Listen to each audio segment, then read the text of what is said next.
മീഡിയയിൽ വന്ന കുറച്ച് കമന്റ്സുകളാണ്. അത് കേട്ടിട്ട് താങ്കൾക്ക് എങ്ങനെയാണ് അതിന് മറുപടി കൊടുക്കാൻ തോന്നുന്നത് അങ്ങനെ കൊടുക്കാം. ഇത് നമ്മുടെ താങ്കളുടെ വീഡിയോസിനോ അല്ലാന്നുണ്ടെങ്കിൽ ഈ പറഞ്ഞ പോലെ ന്യൂസിനോ ഒക്കെ താഴെ വരുന്ന യൂട്യൂബിലും ഒക്കെ വരുന്ന കമന്റുകളാണ്.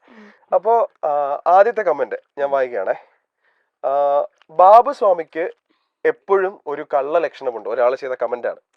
അതായത് നിങ്ങൾ എപ്പോഴും കമന്റുകളെ നോക്കി ജീവിക്കുന്നു. അതായത് മറ്റുള്ളവരുടെ വാക്കുകളെയാണ് നിങ്ങൾ ഇമ്പോർട്ടന്റ് കൊടുക്കുന്നത്. ഇതല്ലേ ഇതിനോടൊപ്പമുള്ള. അതിനെ അവഗണിച്ച് കളയുക. എങ്കിൽ മാത്രമേ നമ്മളിലെ യഥാർത്ഥ ജീവനെയും നമ്മളിലെ യഥാർത്ഥ ഭാവത്തെയും നമുക്കറിയാൻ കഴിയുള്ളൂ. ഇത് വേറൊരു വ്യക്തി അയാളുടെ ചിന്തയിൽ എഴുതിയതാ. അതിനാണ് പലരും ഇമ്പോർട്ടന്റ് കൊടുക്കുന്നത്. ഇനി ചുമ്മാ വായിച്ചോളൂ. ഞാനിതൊന്നും വലിയ ബാബു സ്വാമിക്ക് എപ്പോഴും ഒരു കള്ള ലക്ഷണമുണ്ട്. മറുപടി പറഞ്ഞോളൂ, വായിച്ചോളൂ. അല്ല, ആ ഒരു കമന്റിന് താങ്കളുടെ മറുപടി എന്താണെന്നുള്ളത് ഇത്രേ ഉള്ളോ? ഓ അങ്ങനെ. Okay okay okay. ആ ഒരു ഒറ്റ വാക്കാണ്. നിങ്ങക്ക് വേറെ ഒരു കമന്റും ഇല്ലായിരുന്നു കുട്ടികളെ? ഇല്ല, നല്ലതും വരുന്നുണ്ട് കേട്ടോ. താഴെ താഴെ വരുന്നുണ്ട്. ബാബുസ്വാമിക്ക് എന്താന്ന് പറഞ്ഞത്? കള്ള ലക്ഷണമുണ്ട് അത്ര. അത് അദ്ദേഹത്തിനല്ല കള്ള ലക്ഷണം ഉള്ളത്, ആ എഴുതി വെച്ച ആളിനാണ്. അതാണ് അങ്ങനെ തോന്നിയത് അല്ലേ? കാരണം അയാളൊരു കള്ളനാണ്. അതുകൊണ്ട് ആ എഴുതി വെച്ച ആളുടെ ഉള്ളിലുള്ള കള്ളങ്ങൾ അയാള് ശുദ്ധമായിട്ട് സ്പഷ്ടമായിട്ടും അവിടെ എഴുതി വെച്ചു, മറ്റൊരാളെ ചാർത്തിക്കൊണ്ട്. എനിക്ക് അങ്ങനെ തോന്നിയിട്ടില്ല പിന്നെ അദ്ദേഹത്തെ. ആ സംസാരം വൈറലായത് ശ്രദ്ധിച്ചിട്ടുണ്ടായിരുന്നോ? അറിഞ്ഞിരുന്നോ? അതായത് ബാബുസ്വാമി എന്നുള്ളത് പാട്ട് വരെയായി. അതറിഞ്ഞായിരുന്നോ? കുട്ടികളൊക്കെ അതെടുത്ത് പാട്ടാക്കി, അത് പല രീതിയിൽ വികൃതമാക്കി, വികലമാക്കി. കുറെ പേര് അതിൽ നിന്ന് നല്ല റവന്യൂ ആക്കി. ആ റവന്യൂ ആക്കിയവരോട് എല്ലാരോടും പറയുന്നു 7558757593 ഗൂഗിൾ പേയിലോ ഫോൺ പേയിലോ പേടിഎമ്മിലോ ക്യാഷ് ഇടുക. കുറെ എണ്ണം അങ്ങനെ ചെയ്ത് കഴിക്കുന്നില്ലേ? ഞാൻ അങ്ങനെ തന്നെ പറയാം. എനിക്ക് അതിനുള്ള ക്യാഷ് തരിക. കാരണം എനിക്ക് എവിടെയെങ്കിലും പോകാൻ നേരം വാഹനത്തിന് പൈസ കൊടുക്കണം. നാളെ പുലർച്ചെ, ഇന്ന് ഇരുട്ടി പുലർച്ചെ പോകുക. നിങ്ങളുടെ കയ്യിൽ നിന്ന് എനിക്ക് വാങ്ങിക്കേണ്ടതായിട്ട് വന്നു. ഓരോരുത്തരും എൻ്റെ വീഡിയോ എടുത്തുകൊണ്ട് പോയി ചെയ്യുന്ന ഓരോരുത്തരും എനിക്ക് അതിനുള്ള വരുമാന മാർഗം തന്നുകൊണ്ടേയിരിക്കുക. മോനെ ഇതിടണം, ഇതിട്ടില്ലെങ്കിൽ ഇതിടണം. 7558875593 ഇതെൻ്റെ ജീവിത മാർഗമാണ്. നിങ്ങൾക്ക് ഇനി ഇങ്ങോട്ട് കയറി വരാനുള്ളതാ. ഇനി ധാരാളം കാര്യങ്ങൾ ഇവിടെ ഉണ്ട്. നമ്മൾ നല്ല സ്ട്രോങ് ആയിട്ട് പോകേണ്ടവരാണ്. ഇതിടണം. എങ്കിൽ മാത്രമേ നിങ്ങൾ ഇങ്ങോട്ട് വരുമ്പോൾ ഒരു കുഞ്ഞ് ദാനധർമ്മമെങ്കിലും എനിക്കും ഇതിൽ നിന്നും നിങ്ങൾക്കും തരാൻ പറ്റുള്ളൂ. നിങ്ങൾ നിങ്ങളുടെ ചാനലിൻ്റെ ഉടമയെ മാത്രം ഞെക്കിപ്പിഴിയാതെ നാഗദേവിയുടെ അടുത്ത് വന്ന് അവിടുന്ന് കൂടെ സൈഡ് ബിസിനസ് പോലെ ഇവിടെയും വന്ന് ഒരു 100 രൂപയെങ്കിലും വാങ്ങിച്ചുകൊണ്ട് പോകാൻ നോക്കണം. ഞാൻ കണ്ടില്ലേ, എനിക്ക് ഒരു ലജ്ജയും ഇല്ലാതെ, ഒരു നാണമോ മാനമോ ഇല്ലാതെ ഞാൻ ക്യാമറയുടെ മുന്നിലിരുന്ന് പറയുന്നു. എൻ്റെ പുതിയ മാർഗമാണ്, തന്നേ പറ്റുള്ളൂ. ഒരു രക്ഷയില്ല. അല്ലെങ്കിൽ അത് നിങ്ങൾ നാണിക്കേണ്ടേ മാനിക്കേണ്ടേ ഇല്ല കേട്ടോ മക്കളെ. ഇവിടെ നാണിക്കേണ്ടേ മാനിക്കേണ്ട ആവശ്യമില്ല. നമ്മൾ ചെയ്യുന്ന ജോലിക്ക് നമുക്ക് കൂലി തരണം. എൻ്റെ വീഡിയോ മുഴുവൻ എടുത്തുകൊണ്ട് പോയിരുന്നോ? തരട്ടെ, എനിക്ക് ചെലവിന് തരട്ടെ. ക്യാമറ കട്ട് ചെയ്യരുത് മോനെ. ഇതൊക്കെയാണ് ഇമ്പോർട്ടന്റ്. നന്നായിട്ട് ഓടും. എത്ര ലക്ഷം ആൾക്കാരുണ്ട് നിങ്ങളുടെ ചാനലില്? 20 ലക്ഷം പേരുടെയും ഹൃദയത്തിനകത്തോട്ട് ചെന്ന് തറച്ച് മുള്ളു കുന്തം പോലെ കുത്തി ഇറക്കട്ടെ ഇത്. നാഗാദേവിയുടെ ത്രസിക്കുന്ന തീപാറുന്ന വാക്കുകൾ കേട്ടോ. ഇതിന്റെ അടിയിൽ വന്ന് ആരെങ്കിലും വന്ന് എന്തെങ്കിലും വന്ന് എഴുതി വെക്കുവാണെങ്കിൽ ആ ഐഡിയ എടുത്തുകൊണ്ട് പോയി ഞാൻ ഇപ്പുറത്ത് കൊണ്ടുവന്ന് പൂരത്തെറി വിളിക്കും മക്കളെ. പറയാം. അടുത്ത കമന്റിലോട്ട് പോവാം നമുക്ക്. കൊടുങ്ങല്ലൂർ അമ്മയ്ക്ക് ഒരു വലിയ ഭീഷണിയാണ് ഈ അമ്മ. ഒരാളുടെ കമന്റ് ആണ്. ഭീഷണിയോ? കൊടുങ്ങല്ലൂർ അമ്മയ്ക്ക് വലിയൊരു ഭീഷണിയാണ് നാഗാദേവി എന്നുള്ളത്. കൊടുങ്ങല്ലൂരമ്മ ഞാനും കണ്ടിട്ടില്ല. എനിക്കറിയില്ല കൊടുങ്ങല്ലൂരമ്മ.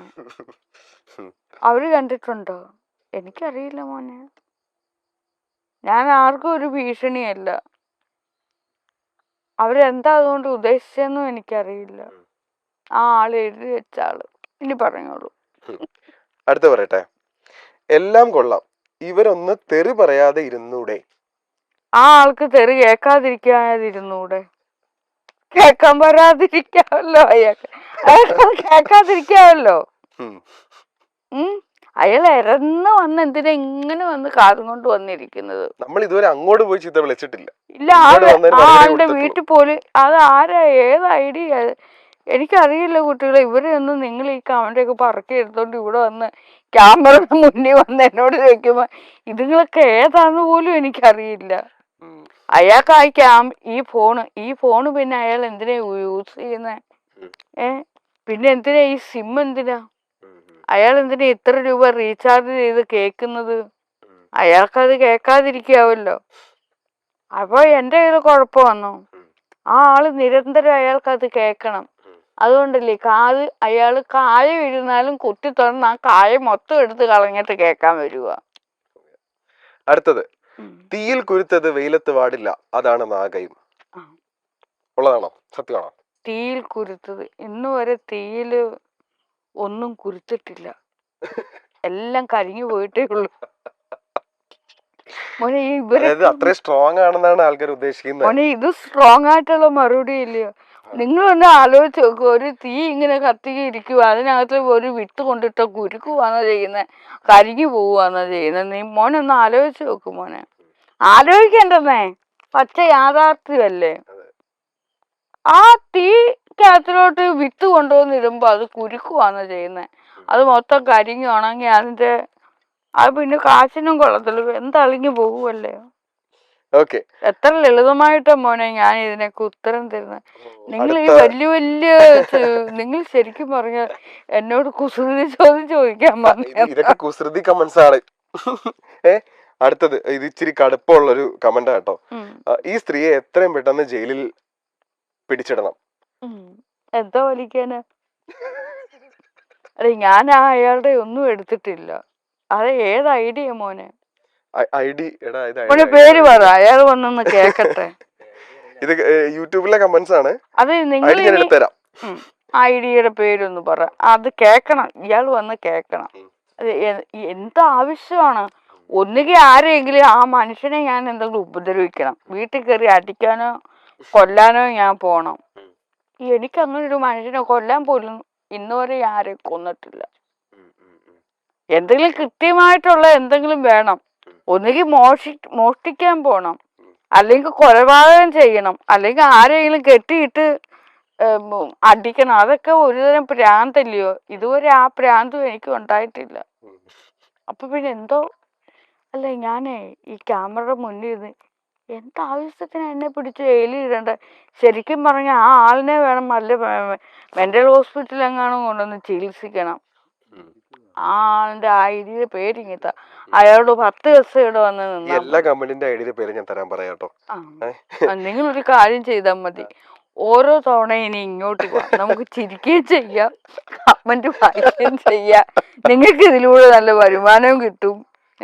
നമുക്കിവിടെ ചോറും കറിയൊക്കെ വെച്ച് കഴിക്കുകയും ചെയ്യാം. ഒരു ദിവസത്തെ എല്ലാം ആവും അല്ലേ മോനെ? അതെ, നമുക്ക് ഒരു ദിവസം ഇവിടെ കൂടാം. സന്തോഷായിട്ട് ഇവിടെ ആ ഹഡ് ഉണ്ട്, 4 പേർക്കും കയറി കിടക്കാനുള്ള എല്ലാ സംവിധാനവും ഉണ്ട്. പിന്നെ ബാത്റൂം ഉണ്ട്, ടോയ്ലറ്റും കാര്യങ്ങളും ഒക്കെ ഉണ്ട്, പിന്നെ ഒരുങ്ങാനുള്ളതുണ്ട്, എല്ലാം ഉണ്ട്, എല്ലാ സെറ്റപ്പും ഉണ്ട്. ഒരു കാര്യം ചെയ്യും, ഈ ക്യാമറയൊക്കെ ഇവിടെ ഫിറ്റ് ചെയ്യേണ്ടതെന്ന് വെച്ചാൽ ഇതുപോലെ ഈ ക്യാമറ ഈ ബിഗ് ബോസ് പോലെ ഒരു എല്ലായിടത്തും ക്യാമറ സെറ്റ് ചെയ്തിട്ട് നമുക്ക് ഒരു ദിവസത്തെ ജീവിതം എടുക്കാം. ചെയ്യുമോനെ, നല്ല രസമാ.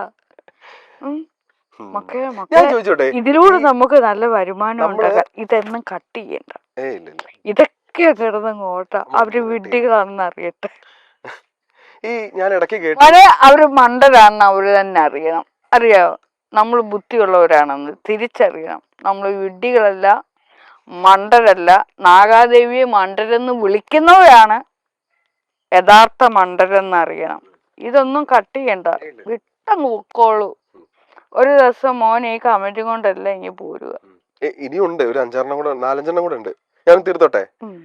ഓക്കെ, അടുത്തത്. ശരിക്കും ആരാണ് നാഗേച്ചിയുടെ ബാബുസ്വാമി? ആരാണ് അദ്ദേഹം? മോനെ, അത് സംശയമായിട്ട് ചോദിച്ചേ കേട്ടോ ഒരാള്. നിങ്ങൾ എന്റെ ആരാ? നമ്മള് ഒരു ബന്ധവുമില്ല. ബന്ധമില്ല. ആ മനുഷ്യന് ഞാനോട് യാതൊരു ബന്ധവുമില്ല. എന്നാൽ അവിടെ ചെന്ന് കുറച്ച് നേരത്തെ മിണ്ടിയൊക്കെ വർഷങ്ങൾ കൊണ്ട് 1-2 തവണ മാത്രമേ ഞാൻ കണ്ടിട്ടുള്ളൂ. അവരുടെ കുടുംബം എനിക്കറിയില്ല. അദ്ദേഹവുമായിട്ട് അദ്ദേഹത്തിന് മക്കളൊക്കെ ഉണ്ടെന്ന് അറിഞ്ഞു. നൃത്തം ചെയ്തു എന്നൊക്കെ പറഞ്ഞിട്ടുണ്ടായിരുന്നു. അദ്ദേഹം ഇവിടെ വന്നിട്ടുണ്ട്. നല്ല മനുഷ്യനാണ്. നിങ്ങളിപ്പോ എങ്ങനെയാണോ ഇവിടെ വരുന്നത് അതേപോലെ തന്നെയാണ് അദ്ദേഹവും. പക്ഷേ നല്ല അമ്പോറ്റി മനുഷ്യനാണ്. കാരണം ശുദ്ധ ഹൃദയമാണ്. അതുകൊണ്ടല്ലേ അങ്ങനെ ഒരാള് എൻ്റെ കൈയും പിടിച്ച് അങ്ങനെ നടക്കുന്ന. വേറെ ഒത്തിരി സന്യാസിമാരും ഒക്കെ ഉണ്ടായിരുന്നു. അവരൊക്കെ എൻ്റെ അടുത്ത് വന്നു പറഞ്ഞു, നാഗാദേവിയുടെ വീഡിയോ ഒക്കെ കാണാറുണ്ട്, കേൾക്കാറുണ്ടെന്ന്. പക്ഷെ അദ്ദേഹം ഞാനോട് നേരത്തെ പരിചയമുണ്ട് എന്നല്ലാതെ അദ്ദേഹത്തിന്റെ വീടുമായിട്ടോ ഒന്നും എനിക്ക് പരിചയമില്ല.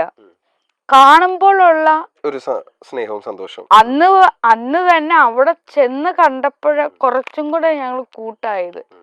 ഇവിടെ വന്നിട്ടുണ്ട് ഒരു തവണ. നൃത്തം അത് ധാരാളം പേര് വരുന്നില്ലേ, നിങ്ങളും വരുന്നില്ലേ, അതേപോലെ തന്നെയുള്ള എനിക്ക് അദ്ദേഹവും. ഈ നൃത്തം ചെയ്തെന്ന് പറയുന്നത് നമ്മുടെ ഇൻസ്റ്റാ റീൽസിന് വേണ്ടിയിട്ടാണോ അതോ എന്തെങ്കിലും? അല്ല, അദ്ദേഹത്തിന്റെ കൂടെ മറ്റൊരു ബാബു എന്ന് പറഞ്ഞ ഒരാളുണ്ട്. അദ്ദേഹം ഒരു ഡാൻസറാണ്. ആ അദ്ദേഹം നല്ല ഒന്നാന്തരൊരു ഡാൻസറാണ്, നൃത്തം ചെയ്യുന്ന ഒരാളാ.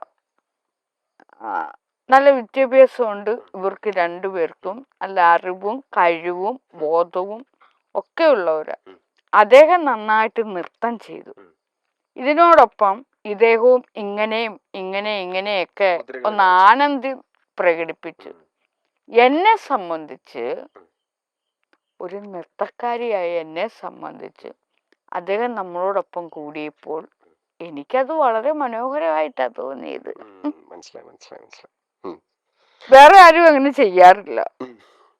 അപ്പോൾ ഇദ്ദേഹം അങ്ങനെ ചെയ്തപ്പോൾ കൊള്ളാലോ തോന്നി, സ്വാഭാവികം. അടുത്ത ചോദ്യം. നാഗേച്ചിക്ക് സ്ഥിരമായി സിനിമയിൽ അഭിനയിച്ചുകൂടെ? ഫാൻസ് ആണ് ചോദിച്ചേക്കുന്നത്.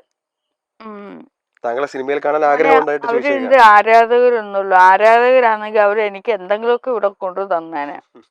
എൻ്റെ ഈ കാര്യങ്ങളൊക്കെ അറിഞ്ഞു വെച്ച് എനിക്ക് നല്ലൊരു വീടെങ്കിലും അവരെ ഉണ്ടാക്കി തന്നേനെ. ആണോ അല്ലയോ? അപ്പൊ ഇവര് ആരാധകരാണോ? വെറുതെ കള്ളം പറയാ. ഈ സിനിമയിൽ അഭിനയിക്കുമ്പോ എന്തെങ്കിലും അവിടെ നിന്ന് ചെറുതായിട്ടെങ്കിലും ഒരു പേയ്മെന്റ് കിട്ടത്തില്ലേ? അഭിനയിച്ച അല്ലെങ്കിൽ ഒന്ന് മുഖം കാണിക്കുമ്പോ അങ്ങനെയൊന്നും ആരും സഹായിച്ചിട്ടില്ല? മരണമാസ് മൂവി അവിടെ എന്റെ ശബ്ദം കൊടുത്തു. ഞാൻ പറഞ്ഞു എനിക്ക് പേയ്മെന്റ് ചെയ്യണമെന്ന്. ഞാൻ വളരെ കുറച്ച് കുഞ്ഞു തുകയാ ചോദിച്ചത്, വളരെ കുഞ്ഞു തുക. പ്രേമലു എന്ന് പറയുന്ന ഒരു സിനിമയിലും താങ്കളുടെ ശബ്ദം ഉപയോഗിച്ചിട്ടുണ്ട്. അവരെനിക്ക് ഒന്നും തന്നിട്ടില്ല. കുട്ടികളെ ഒരു കുഞ്ഞു കാശെങ്കിലും തരാമായിരുന്നു, ഒന്നും തന്നില്ല. കുറച്ചും കൂടെ മാന്യതയും മര്യാദയും കാട്ടി ഇവർ.